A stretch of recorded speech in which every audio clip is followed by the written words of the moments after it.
అధికారంలో ఉన్న వాళ్ళ చేతుల్లోకే వెళ్తుంది ఉప ఎన్నిక ఫలితం అనేది. అలాంటప్పుడు తెలిసి తెలిసి గూడా బీఆర్ఎస్ ఎందుకంత ఆ విషయం మీద చాలా పట్టుగా వెళ్ళిందనంటారిక్కడ? టీఆర్ఎస్ ఏమో గెలిపించుకోవాలి ఆ సీటు. ఎందుకంటే కరెక్టే. వాళ్ళ గెలిపించుకోవాలనే సిట్టింగ్ ఉంటుంది. Seat, sitting sitting seat. స్థానం గాబట్టి. ఆ! అయితే 2, 3 కారణాలున్నాయి. ఒకవేళ హరీష్ రావు గారు గనుక కంటిన్యూ‌గా ఫీల్డ్‌లో ఉండుంటే 13 రోజులు, హ్మ్. ఆయన వాళ్ళ నాన్న మరణంతోని రాలేకపోయాడు గదా! ఆయన ఇంటి దగ్గర నుంచి కొంత ఆపరేట్ చేసినా గూడా అది 10% కూడా కాదు. హుహు. అయితే ఇక్కడ ఏమైందంటే గ్రౌండ్ వర్క్‌లో హరీష్ రావు దిట్ట. హ్మ్. ఆ గ్రౌండ్ వర్క్ కొంచెం లోపం జరిగింది. కేసీఆర్ ఏమో ఆయన ఒక ప్రచారవేత్తగా హ్మ్, మార్నింగ్ నుంచి ఈవినింగ్ దాకా బయట జనం మధ్యలో ఇదంతా చేసి ఇగ సాయంత్రం అలసిపోయి పోయేవాడు గదా! హ్మ్. ఈ ఫీల్డ్ వర్క్ ఎవరు జేయాలె? రైట్.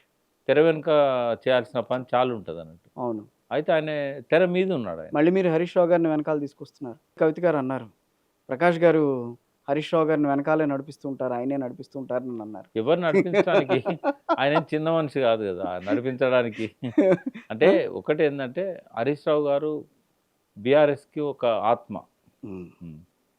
రైట్. కేసీఆర్ గారు ఎంత వ్యూహకర్త అయినా, హ్మ్. ఎంత సమర్థవంతమైన నాయకుడైనా, ఆ పార్టీకి ఒక వెన్నెముక హరీష్ రావు గారు. ఆయన హ్మ్. కాదని లేని సత్యం అది. హ్మ్.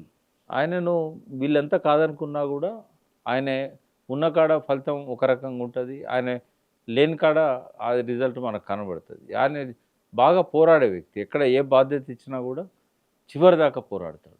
హ్మ్. ఏది గూడా రేవంత్ రెడ్డి లాగానే ఏది వదిలిపెట్టాడు. ఏ అస్త్రాన్ని వదిలిపెట్టాడు. హ్మ్. కొంత ఆయన లేని లోటైతే కనబడుతున్నది. అంటే ఓటమికి అది ఒకటే కారణం కాదు. హ్మ్. ఆయన ఉంటే ఏమయ్యేదంటే కొంత మెరుగ్గా ఉండేది.